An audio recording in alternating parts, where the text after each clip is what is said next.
സമൂഹത്തിൽ മാന്യമായി ജീവിക്കുന്ന വ്യക്തികളെക്കുറിച്ചുള്ള കുറ്റങ്ങൾ കണ്ടുപിടിക്കുകയും അപവാദങ്ങൾ പറയുകയും ചെയ്യുന്നത് ഈ കാലത്തൊരു പുതുമയൊന്നുമല്ല. പക്ഷേ പ്രത്യേകിച്ച് തെറ്റുകളൊന്നും ചെയ്തില്ലെങ്കിലും ഏറ്റവും കൂടുതൽ അപവാദങ്ങൾ കേൾക്കേണ്ടി വരുന്നൊരു നക്ഷത്രമാണ് ഭരണി നക്ഷത്രം. ഈ നക്ഷത്രത്തിൽ ജനിക്കുന്ന സ്ത്രീകളായാലും പുരുഷന്മാരായാലും തങ്ങളുടെ ജീവിത കാലയളവിനുള്ളിൽ പലരിൽ നിന്നും പലതരത്തിലുള്ള കുറ്റാരോപണങ്ങളും അപവാദങ്ങളും കേൾക്കാൻ വിധിക്കപ്പെട്ടവരാണ്.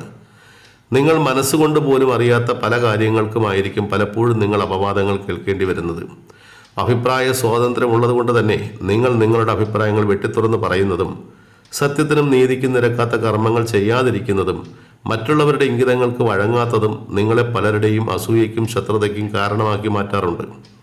അതുകൊണ്ട് തന്നെ നിങ്ങളെക്കുറിച്ച് കുറ്റം പറയാൻ കിട്ടുന്ന അല്ലെങ്കിൽ അപവാദങ്ങൾ പറയാൻ കിട്ടുന്ന ഒരു സാഹചര്യവും ഈ പറയുന്ന ശത്രുക്കളും അസൂയാലുക്കളും ഒഴിവാക്കില്ല. തീർച്ചയായും അവർ നിങ്ങളെക്കുറിച്ച് അപവാദങ്ങൾ പറഞ്ഞുകൊണ്ടേയിരിക്കും. എന്നാൽ ഈ അപവാദങ്ങൾ കേട്ട് അതിൽ